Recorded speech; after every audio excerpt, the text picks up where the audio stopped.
Sir झुका लेती हूँ।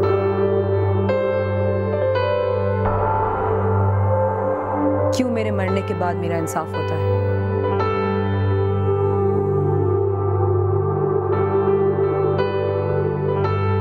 क्यों मैं जीते जी अपने लिए आवाज नहीं उठा सकती?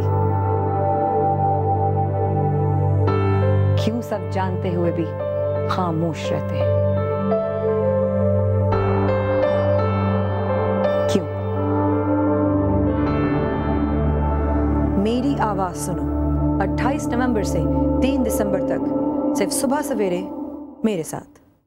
यजीद के दरबार पर अब्बास का जलाल बन के छा जाएंगी ज़ैनब। दुनिया को बताएंगी ज़ैनब हुसैन जिंदा।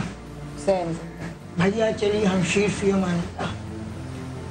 यजीद के खैबर को गिराएंगी ज़ैनब। दुनिया को बताएंगी ज़ैनब हुसैन जिंदा। भैया चलिए हम शीर फी अमानिल्लाह। बताती जाती हैं मफ़हूम करबला सब। हुसैन इसलिए लाए थे साथ ज़ैनब। मैं दौलत दुनिया की तमन्ना नहीं रखता, कतरे की तमाम फैज़ का दरिया नहीं। कतरे के एवज लालो गौहर देते हैं अब्बास, दामन दुर मकसूद से भर देते हैं। क्या बात। अस्सलाम वालेकुम ख़वातीन व हज़रात। सुबह सवेरे माया के साथ मेरी आवाज़ सुनो, हमारा एक बहुत ही स्पेशल वीक। पिछले 2 दिन से हम आपके साथ हैं और हम देख रहे हैं कि जिस माशरे में आप और मैं रहते हैं उधर क्या क्या होता है। औरत और इज्जत, ये दोनों लफ्ज़ एक साथ लिए जाते हैं, समझ में आता है।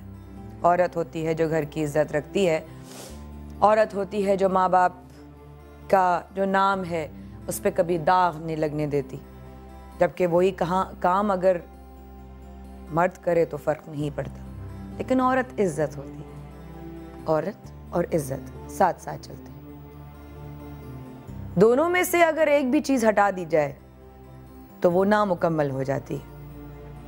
पाकिस्तान में इस साल 2011 की रिपोर्ट के मुताबिक जो शुरू के 6 महीने यानी कि आधे साल, जनवरी से लेकर जून तक की रिपोर्ट के मुताबिक पाकिस्तान में 4,448 4,438 औरतों के साथ डोमेस्टिक वायलेंस यानी कि 38 इनफैक्ट ज्यादती होती है।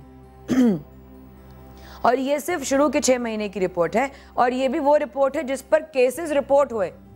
जो केसेस रिपोर्ट नहीं हुए या होने नहीं दिए गए उनका क्या? या रिपोर्ट करने वाला कोई था नहीं या कोई बचा ही नहीं, तो उनके लिए आवाज कौन उठाता? हमारे माशरे में जहाँ औरत को बहुत इज्जत दी जाती है, जहाँ औरत को बहुत ऊंचा मकाम दिया जाता है, औरत को मकाम 2 लम्हों में फिर लगाते हैं और उसकी इज्जत की फिर धज्जियाँ उड़ा देते हैं, सांस लेना भी मुश्किल कर देते हैं। तो फिर कैसे जो है हम इस माशरे में समझें कि औरत को वो बिल्कुल इस माशरे का हिस्सा ना हो, ऐसे जैसे कोई और मखलूक हो, वो बना देते हैं। तो फिर औरत इंसाफ लेने के लिए कहाँ जाए? वो बच्ची इंसाफ लेने के लिए कहाँ जाए? वो बहन इंसाफ लेने के लिए कहाँ जाए? मैं और आप एक ऐसे माशरे में रह रहे हैं जहाँ पर बहुत कुछ अच्छा भी है लेकिन बहुत कुछ अच्छा नहीं भी है, और जो बहुत कुछ अच्छा नहीं है या सही नहीं है वो मेरी और आपकी आंखों से या तो ओझल है या फिर हम देखते हुए भी अंधे बन जाते हैं। लाइव कॉल आप हमें थोड़ी देर बात कर सकेंगे, लेकिन आज की पहले कहानी शुरू करते हैं।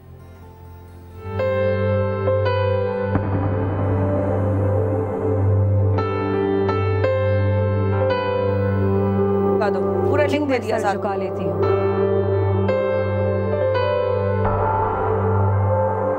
क्यों मेरे मरने के बाद मेरा इंसाफ होता है?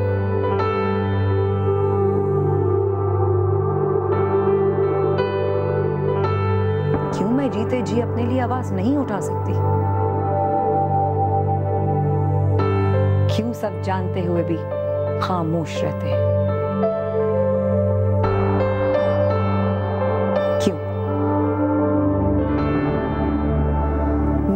आवाज़ सुनो 28 नवंबर से 3 दिसंबर तक, सिर्फ सुबह सवेरे मेरे साथ।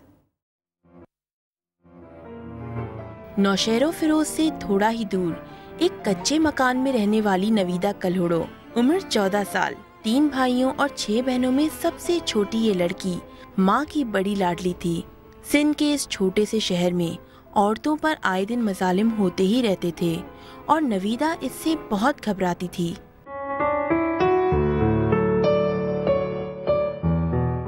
अम्मा एक बात तो बता, हम औरतों पे इतना जुल्म क्यों होता है? तू काहे को परेशान है मेरी लाडली, तू तो खुश है ना? नहीं अम्मा, जब भी किसी के साथ जुल्म होता है तो मेरा दिल रोता है। तेरी बड़ी बहन तो ऐसी बातें नहीं करती, तू काहे को ऐसी बातें करती है? अरे वो नवीदा की माँ, अरे अपनी लाडली को समझा दे घर से बाहर ना निकले, आजकल शहर के हालात बहुत खराब हैं। और क्या पकाया है तूने आज? क्या पकाया है? दाल बनाई है। चल दे, फारिग हो के मुझे खिला खाना। नवीदा का बाप उसको दुनिया से छुपा कर रखना चाहता है। उसकी बेटी है भी बहुत प्यारी, लेकिन क्या वो अपने जिगर के टुकड़े को संभाल पाएगा? ख़वातीनो 14 साल की है एक मासूम बच्ची जिसका नाम नवीदा है, और आपने देखा वो अपने माँ बाप की एक बहुत प्यारी छोटी सी गुड़िया। 14 साल की बच्ची के क्या ख्वाब होते हैं। जब आप 14 साल की थी तो आप क्या क्या सोचती थी? नवीदा ही जैसी एक बहुत सारी लड़कियां गुर्बत में रहना पसंद करती हैं। मुश्किल होता है लेकिन फिर भी चाहती हैं कि ज़िंदगी अच्छी गुजरे। आज़ादी का मतलब ये नहीं कि वो आज़ादी से सांस भी ना ले सकें, लेकिन आज़ादी का मतलब ये भी नहीं कि हर तरह के गलत काम की आज़ादी दे दी जाए।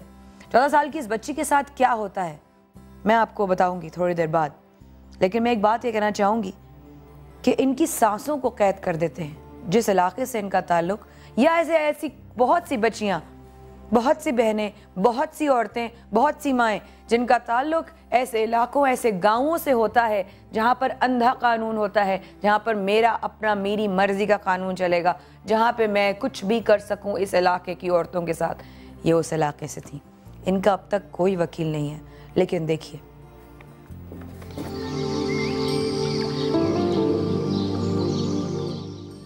हद्दी, आजकल इलाके में इतनी लड़कियों को क्यों उठा कर ले जाते हैं? तू परेशान क्यों रही? तुझे उठा कर लेके जा रहे हैं? हाँ, अगर हमारे साथ भी ऐसा हो गया तो? चुप कर जा। अगर अम्मा ने ऐसे मुँह से बात सुननी ना तो बहुत डांट पड़ जाएगी। पता है ना तुझसे कितना प्यार करती हूँ। चल जा, मुझे काम करने दे।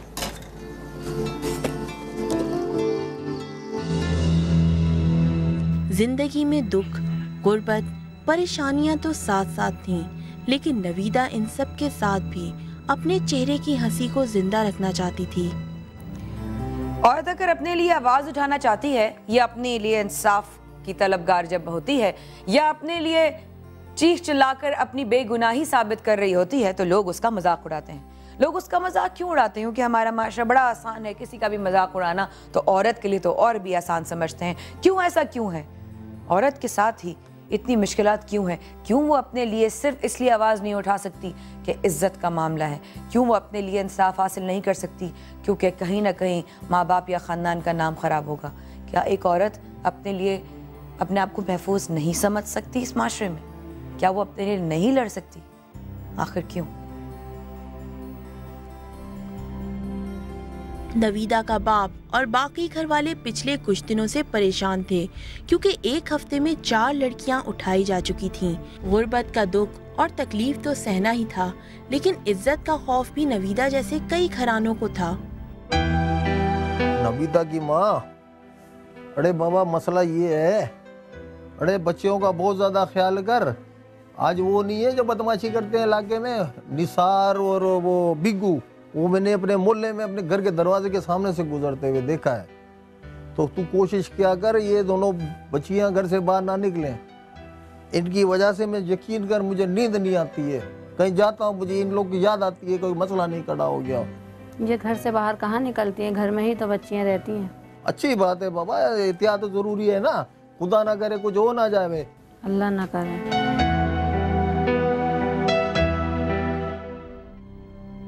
नवीदा के बाप की परेशानी गलत नहीं, बेगो और निसार ही नहीं, न जाने कितने ही जालिम आंखें हैं जो नवीदा के घर के दरवाजे तक पहुंच चुकी हैं।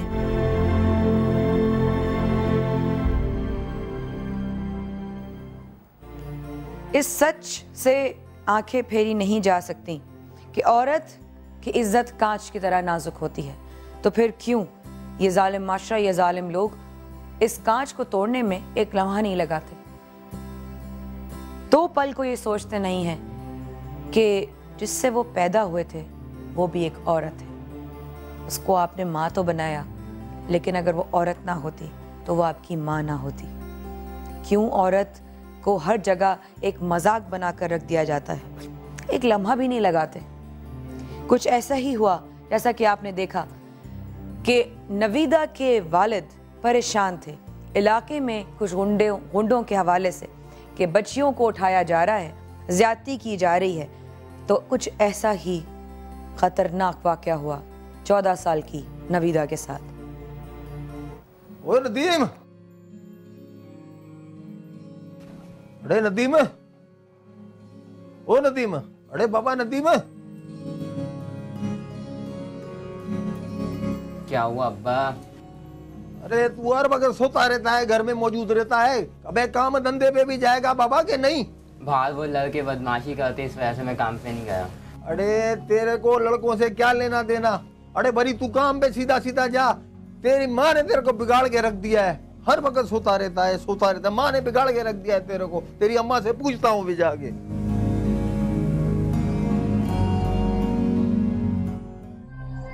कुछ ठीक नहीं होगा। इज्जतों के रखवाले अंदर से अगर परेशान हैं, तो कुछ तो ऐसा है जिनका इनके दिल को खटका है। कुछ तो है जो इस खानदान को और इन जैसे कई खानदानों को परेशान रखता है। लेकिन क्या है, इस बात से वो अनजान है। बाकी जब बेटी पैदा होती है तो साथ साथ जो है माँ बाप और घर वाले जो बड़े होते हैं वो यही सोचते हैं कि ये बच्चियाँ साथ खैरियत के इज्जत के साथ अपनी तालीम मुकम्मल करें, अगर उनको तालीम हासिल करवानी है तो, और अपने घर की हो जाएं। माँ बाप को, घर वालों को यही रहता है। जब बच्चियाँ पढ़ने बाहर जाती हैं तो माँ बाप की नज़र तो होती है फ़िक्र की, लेकिन बाकी मोहल्ले वाले और इधर उधर के लोगों की नज़र होती है कि अब ये लड़की क्या करेगी। चाहते हुए ना चाहते हुए भी लोग जो हैं नज़र रखते हैं आपकी बेटी, आपकी बहन पर। क्यों? क्योंकि लोगों को मौका चाहिए होता है। लेकिन जिस आग में औरत खुद जल रही होती है या वो बच्ची खुद जल रही होगी, इसके साथ ज्यादती होती है, तो क्या होगा? आपने देखा मंडे वाले शो में एक बच्ची के साथ क्या होता है, और वो माँ रो रो के आप लोगों के सामने इंसाफ मांग रही थी। नवीदा के साथ क्या होता है आगे? 14 साल की बच्ची, 1 साल हो गया उसके साथ जो हुआ था उसको हुए हुए। ये देखिए, वो एक आम दिन था। घर में सिर्फ नवीदा, उसकी माँ और बहन थे। नवीदा रोटी बना रही थी और इस बात से अनजान थी कि उसकी जिंदगी में क्या तूफान आने वाला है। दरवाजे पर दस्तक हुई। नहीं अम्मा तुम बैठो, मैं लेकर आती हूँ।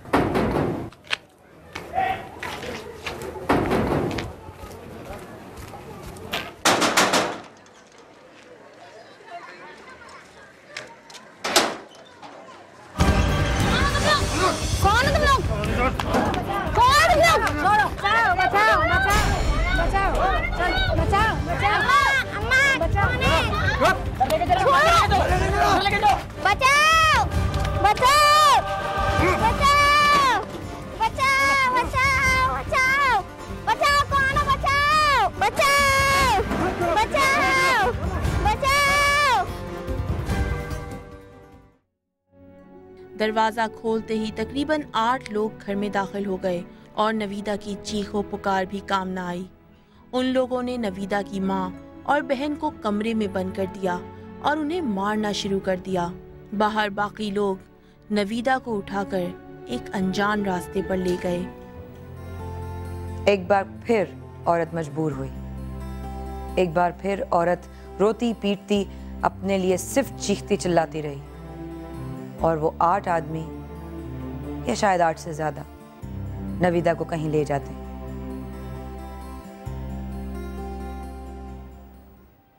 नवीदा की जिंदगी में एक तूफान आ गया। वो 8 आदमी तो थे ही, लेकिन 4 लोग और भी थे, जिनमें 2 वकील और एक जज भी था। इनमें से ज्यादातर लोगों पर 4 से 5 बार FIR भी कटी हुई थी।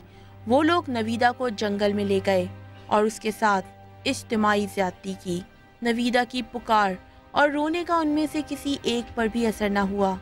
नवीदा का बाप थानों और पुलिस के चक्कर लगाता रहा ताकि उसकी बेटी को तलाश किया जाए। अरे साईं दादा, मैं टूट गया, बर्बाद हो गया साईं, मेरी मदद करो बाबा।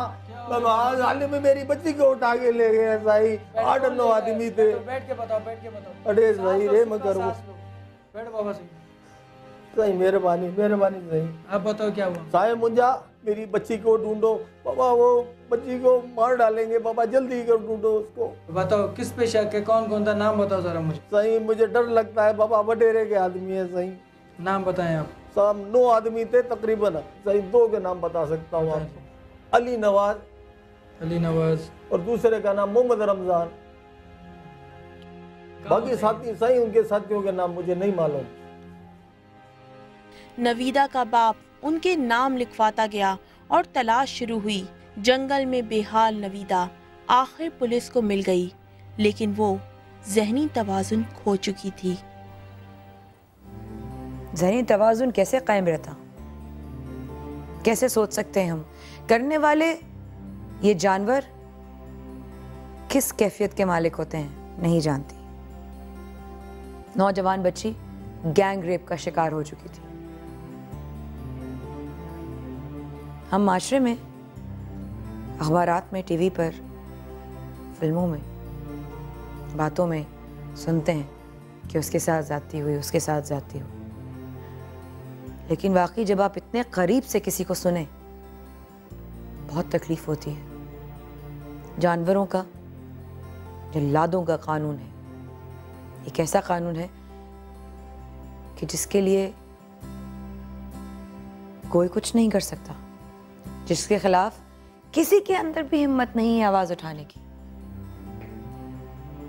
जो लोग शायद ही कर रहे होते हैं, वो भूल जाते हैं अल्लाह को, वो भूल जाते हैं उसके इंसाफ को, वो भूल जाते हैं अपनी मौत को, वो भूल जाते हैं कि उन्होंने एक दिन हाजिर होना है उसकी अदालत में, उसके कानून में, और फिर उसके बाद और वहाँ पर कोई और कानून नहीं चलेगा।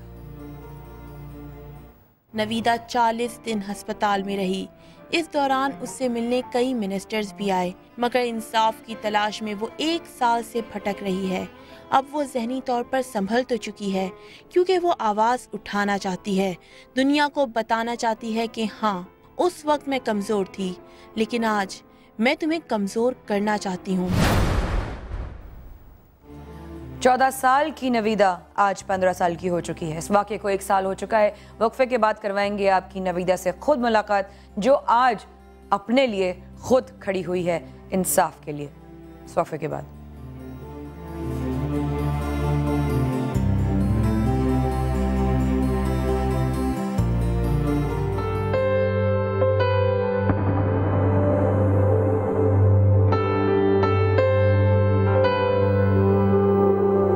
सर झुका लेती हूँ,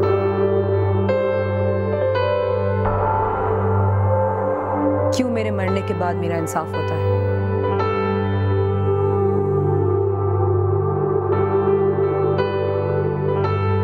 क्यों मैं जीते जी अपने लिए आवाज नहीं उठा सकती?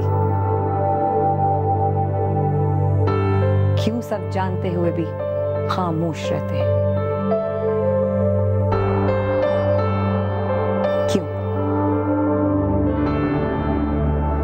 मेरी आवाज सुनो 28 नवंबर से 3 दिसंबर तक, सिर्फ सुबह सवेरे मेरे साथ।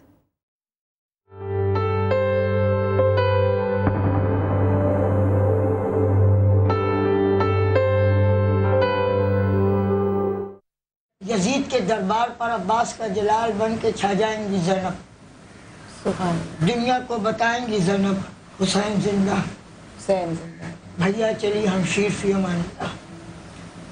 यजीद के खैबर को गिराएंगी ज़ैनब, दुनिया को बताएंगी ज़ैनब, हुसैन जिंदा है। भैया चलिए हम शीरफी अमानिल्लाह बताती जाती हैं मफहूम करबला सबको। हुसैन इसलिए लाए थे साथ ज़ैनब। मैं दौलत दुनिया की तमन्ना नहीं रखता, कतरे की तमा फैस का दरिया नहीं। कतरे के एवज लाल गहर देते हैं अब्बास, दामन दर मकसूद से भर देते हैं। क्या बात। ख़वातीन और हज़रात, एक बार फिर हमारे साथ आने का बहुत बहुत शुक्रिया। आप हैं सुबह सवेरे माया के साथ। मेरी आवाज़ सुनो। मेरे साथ इस वक्त कादिर खान मंदुखेल साहब, फ़राह खान साहिबा, ये लोग मेरे साथ हैं। अस्सलाम वालेकुम। बहुत शुक्रिया आप लोगों का एक बार फिर आने का। कादिर खान मंदुखेल साहब का इस केस से कोई ताल्लुक़ नहीं, लेकिन हम चाहते हैं, चूँकि अब तक ये मासूम बच्ची, इसके बेबस माँ बाप अकेले लड़ रहे थे।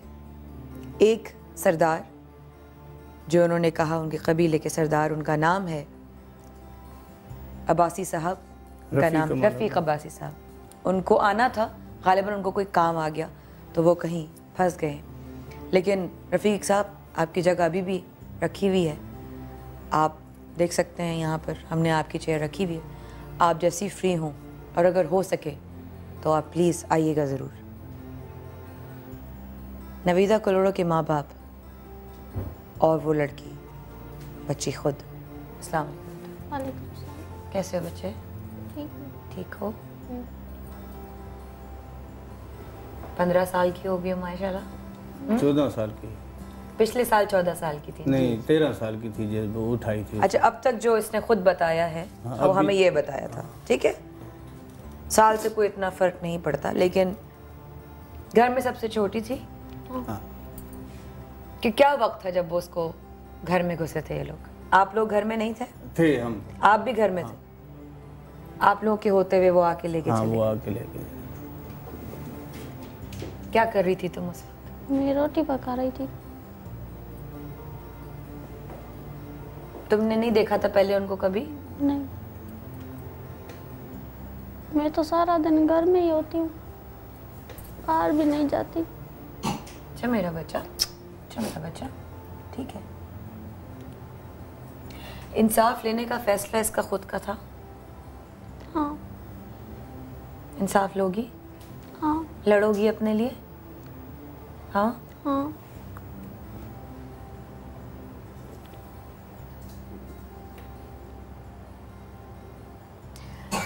जो लोग थे लेकर गए थे, आप भी नहीं रोए?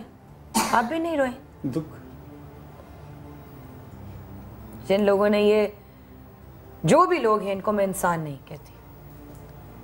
मैं बस इतना जानती हूँ कि ये इंसान कहलाने के काबिल नहीं है। पता नहीं वो कैसी माँ है। बाबा, हमारी किसी ने मदद नहीं की है। मैं गरीब आदमी हूँ ना। उनके 30 वकील, 15 20 50 वकील खड़े होते हैं उनके बारे में। वो वकील है ना, 3 भाई वकील है, एक उनका जज है। वो 4 लड़कियां पहले उनने उठाई है उस शहर में। वो उनकी अम्मी जो 4 कुरान शरीफ लेके गई, उनको वापस नहीं दी थी। नाम बताओ सबकी, जज वकील सबका नाम बताओ। वो जज का नाम है कादर बख्श, उनका भाई है। वकील का नाम अब्दुल सलाम है, जो बड़ा भाई है उनका, जज से छोटा। दूसरा जो है उनका अब्दुल करीम है। वो तीसरा जो है वो है अब्दुल सत्तार। उनका जो सब डाकुओं की ज़मानत लेते हैं, जो भी धाड़े करते हैं, डाके के मारते हैं ना, उनकी ज़मानत करवाते हैं, उनके पैसे लेते हैं, उनसे हिस्सा लेते हैं। जो फुरे करते हैं, डब्बे या ट्रकें या बसें कोच फुरते हैं, वो उनके पास रहते हैं। अभी भी उनकी जो गाड़ी फुरी है, एक लेन